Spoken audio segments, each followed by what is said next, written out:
Assalamualaikum warahmatullahi wabarakatuh. Bismillahirrahmanirrahim.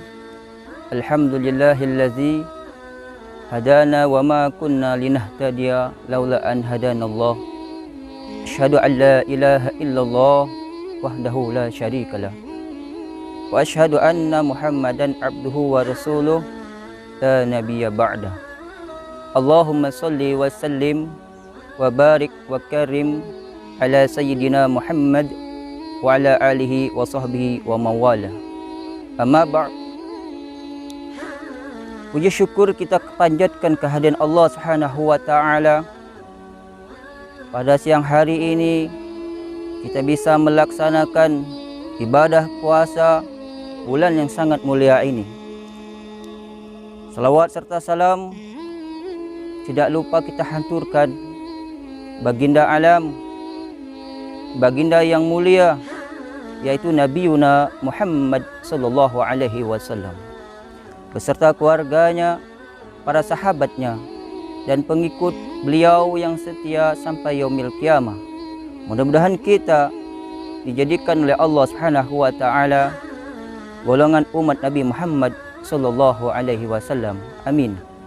Bulan Ramadan adalah bulan yang penuh berkah, bulan yang penuh maghfirah, ampunan dari Allah Subhanahu wa taala, dan bulan yang sangat mulia di sisi Allah Subhanahu wa taala, bahkan mulia bagi seluruh umat Nabi Muhammad sallallahu alaihi wasallam.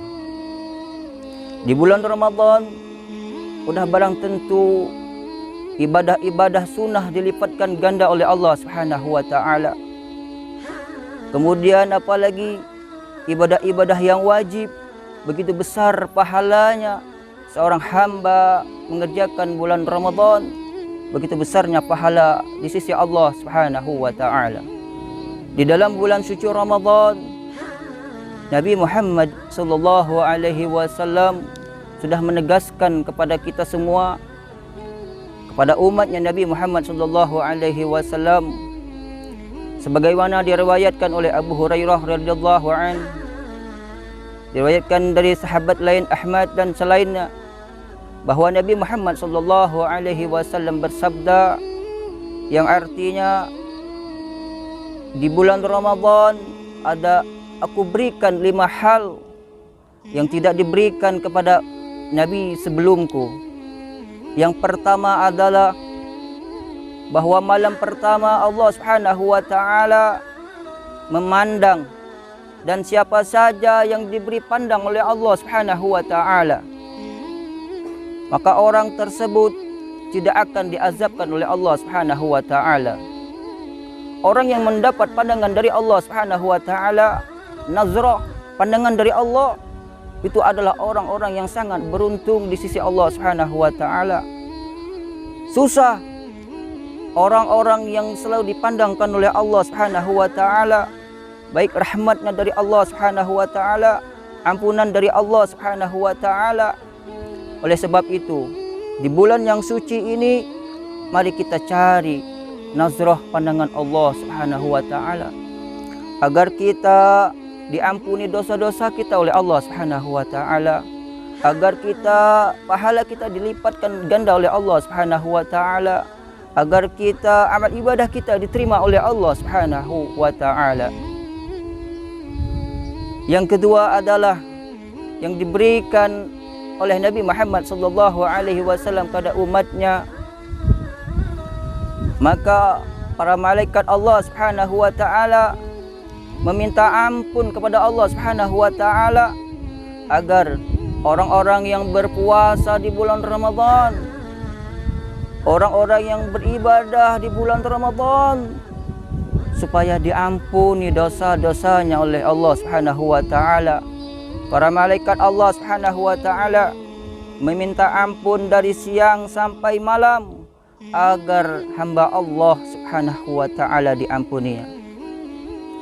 Yang ketiga yang diberikan Nabi Muhammad sallallahu alaihi wasallam kepada umatnya adalah bau mulut orang-orang yang berpuasa adalah di sisi Allah Subhanahu wa taala atyabu indallah min rihil misik, yaitu lebih wangi daripada minyak misik, yaitu kasturi. Kemudian yang ketiga yang diberikan oleh Nabi Muhammad SAW keistimewaan kepada umatnya adalah pada hari bulan Ramadan, pada malam itu diampuni dosa-dosanya oleh Allah Subhanahu wa taala. Kemudian Rasulullah SAW juga ditanya oleh para sahabat, apakah itu malam Lailatul Qadar ya Rasulullah? Rasulullah itu menjawab, la, tidak. Setiap orang yang bekerja kemudian udah barang tentu ada upahnya selama ia bekerja.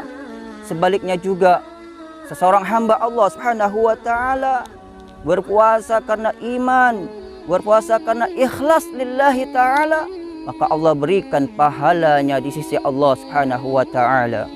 Kemudian yang kelima adalah Allah Subhanahu wa taala berfirman kepada surganya Allah Subhanahu wa taala, ya surga, saya berfirman kepadamu ya surga, bahwa sediakan, siapkan buat orang-orang yang soleh, buat orang-orang yang berpuasa di bulan Ramadan. Maka itu saya yang akan membalaskan pahala orang-orang yang berpuasa di bulan Ramadan. Ketika di waktu berpuasa meninggal dunia, maka sediakan, siapkan tempat-tempat yang mulia di surga tersebut.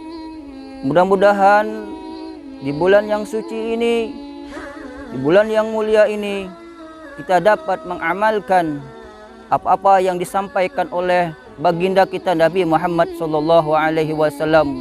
Mudah-mudahan kita dijadikan oleh Allah Subhanahu wa taala hamba Allah, umat Nabi Muhammad SAW yang selalu taat dan patuh melaksanakan perintah Allah Subhanahu wa taala. Cukup sekian. Hadza minni wal afu minkum. Assalamualaikum warahmatullahi wabarakatuh.